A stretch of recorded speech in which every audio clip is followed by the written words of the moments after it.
Visavadar marketing યાર્ડમાં ઘઉંની bumper આવક થતા 2 કિલોમીટર સુધી વાહનોની લાઈનો લાગી છે।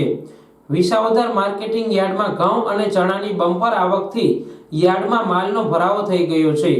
યાર્ડમાં ખેડૂતો રાત્રિએ જ પોતાના વાહનોમાં ઘઉં અને ચણા લઈ આવી પહોંચ્યા છે, પરંતુ યાર્ડમાં ઘઉં લાવતા ખેડૂતો માટે નોટિસ પણ લખવામાં આવી છે, જેમાં સવારના 10:30 થી 5 વાગ્યા સુધી જ યાર્ડમાં ઘઉં લેવામાં આવશે તેવી નોટિસ મારી દેવામાં આવી છે, જેના કારણે રાત્રિના આવેલા ખેડૂતો આખી રાત પોતાના વાહનોમાં રાખેલ ઘઉંની ચોકીદારી કરતા જોવા મળ્યા છે।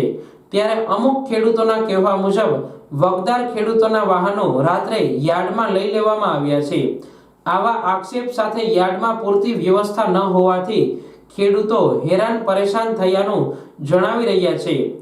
એક તરફ દિવસ અને રાત કડકડતી ઠંડીમાં પિયત કરીને ઘઉં પકવ્યા બાદ તૈયાર કરી યાર્ડમાં આવતા અહીં પણ વેચાણ માટે આખી રાત જાગરણ કરીને ઘઉંની રખેવાળી કરવી પડે તેવી સ્થિતિ ખેડૂતો માટે ઊભી થઈ છે।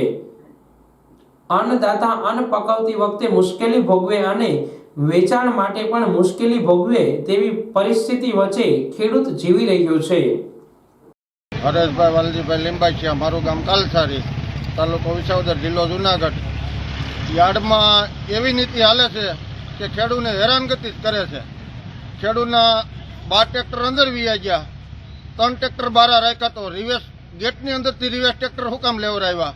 તો ખેડૂતનું હાલે કે વેપારીઓનું હાલે કે યાર્ડના મજૂરોનું હાલે છે? આમાં અમને એ કાંઈ સમજાતું નથી। તો યાર્ડ કોના માટે છે ને શું કામ યાર્ડ કર્યા છે? હરેશભાઈ, તમારા ટ્રેક્ટર ક્યારના ઊભા થાય બહાર યાર્ડની? રાતે 10 વાગ્યાના ટ્રેક્ટર બહાર ઊભા છે। સીસીટીવી કેમેરા ચેક કરી લે, અમે ખોટા હોય તો અમને કહે, બાકી યાર્ડના યોગ્ય પગલાં લેવા જરૂરી છે।